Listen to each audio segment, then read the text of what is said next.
Mimba anaye uhakika au aliye na uhakiki wa mimba ni nani? Sio mwanaume, ni mwanamke.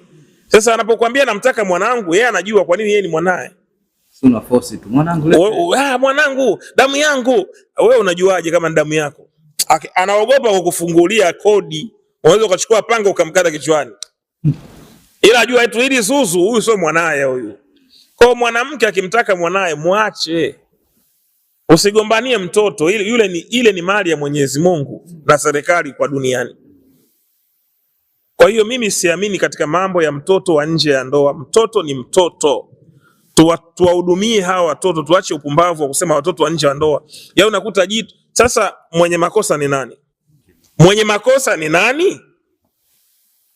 Wewe uliyekwenda kubinuka kwenye kitanda, ukamwacha mke wako, ukashindwa kumuogopa Mwenyezi Mungu. Allah Subhanahu wa Ta'ala anasemaje? Wala taqrabu zina. Mbona ukuiogopa wewe zina ukaikaribia? Umemaliza mambo yako pale, umeanza kutoa. Kwanza mmekubaliana, ukaanza ukatoa chupi boxer hiyo, ukatoa mkanda, ukatoa suruali, ukavua socks, ukatoa na t-shirt yako na manyo yako hayo kwenye kifua hayo, kama simba. Ukuogopa vyote hivyo. Ulitegemea nini sasa?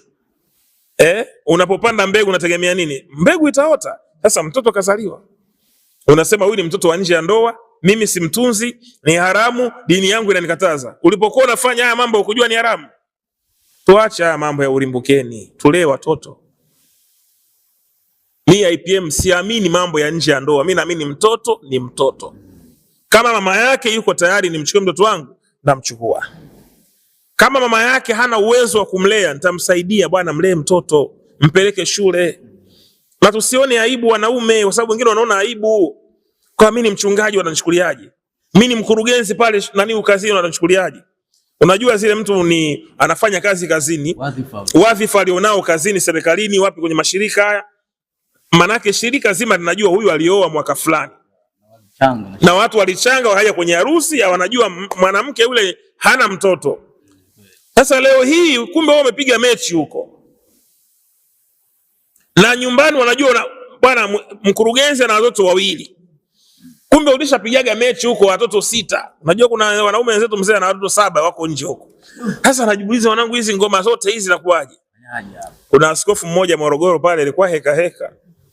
Jimbo zima linajua bwana baba mchungaji, baba askofu ana watoto wawili. Kafa sasa. Kullu nafsi dhalikatul maut. Kafa. Watu wanakuja msibani, bana basa umefika muda wa